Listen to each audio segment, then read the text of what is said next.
How do you actually trade crypto? And I asked you that because people want to make parallels or try and think of the way in which you trade crypto like another commodity. Perhaps you were a commodities trader. Can you make that parallel, or is it a completely different animal in terms of what drives the trade on a day-to-day basis? I think my first ever thoughts in crypto were sort of parallel to my first thoughts in oil. We started my company way back, and it was commodities focused. And I thought that the depletion that was pervasive and the emergence of China in the early 2000s would lead to a scenario that would rally commodities. And I didn't think that we'd find the answer and the proof for many years to come. And I think that's a parallel with cryptocurrency. I think that the setup is there, and I think that the story is convincing, and the technology is convincing. We may not know the proof for another 10 years. Is it concerning, though, that in that parallel, I mean, back then for oil, there was a use case for oil. People were using it for various applications. But right now, the use case for cryptocurrency, even as a currency, is questionable. And even as a store of value, if you take a look at the volatility, may be questionable as well. Yeah, I think if you look back to the commodity parallel, I remember the outbreak of the Gulf War in August '91, I think, or the land war.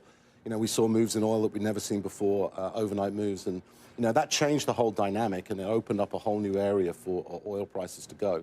So, I don't think it's, you can necessarily look back at those things and draw those exact parallels. Look, the use cases for crypto are Bitcoin is disrupting money and gold.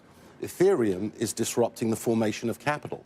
There are other protocols that are disrupting identity, identity, provenance, and so on. And these things are really, unproven yet, but quite promising. So, Danny, let's talk about that use case for Bitcoin.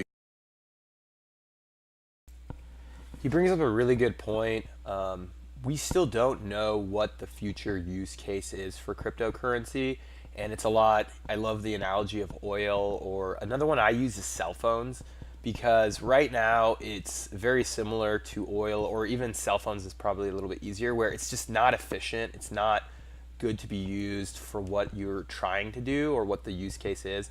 For example, like, it didn't make sense back in the 1990s to really have a cell phone. It was too big, way too expensive, and considering all the issues it had, it was easier to just deal with a landline. But obviously with technology, and this is what cryptocurrency is, it's going to improve over time. It's going to need to have a beta, an alpha, a bunch of tests before we get to the final product that actually has the use case to make it worth. So this does open up speculation, and it makes it really hard, but I really do think you should just look at the long-term use. And as long as you're following this market and you're thinking long-term, one currency may not be the winner, but you don't have to pick one winner. I mean, that's why I preach diversification. If you're picking 5 or 6 horses, there's a good possibility 1 or 2 of them will really do well, and you do want to follow the market, because if there's a possibility that one of your horses is just not going to cut it out, or another horse is going to take its market, you might want to get rid of it before you fall on the knife, or at least reduce your position.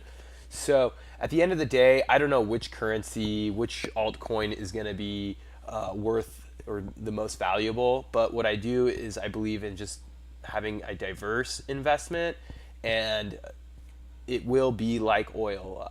Right now, we don't know who the plane is. We don't know who the car is.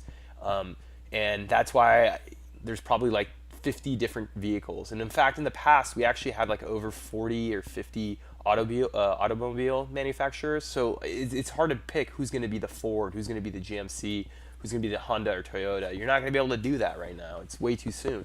So what you want to do is just analyze all of them. And as time continues, you hopefully will have educated yourself enough following this channel, and maybe also following some other channels, to make the right decision. And no matter what, I think this is way better to follow than the stock market, considering that our stock market has been on a crazy bull run and is leveraged through the roof. Now, I'm not saying you should put all your money in cryptocurrency, but I do believe in a diverse portfolio, and having cryptocurrency as another asset, I think, is a great idea. But let me know what you guys think. Your comments really help with the production of this content, and I will talk to you guys soon.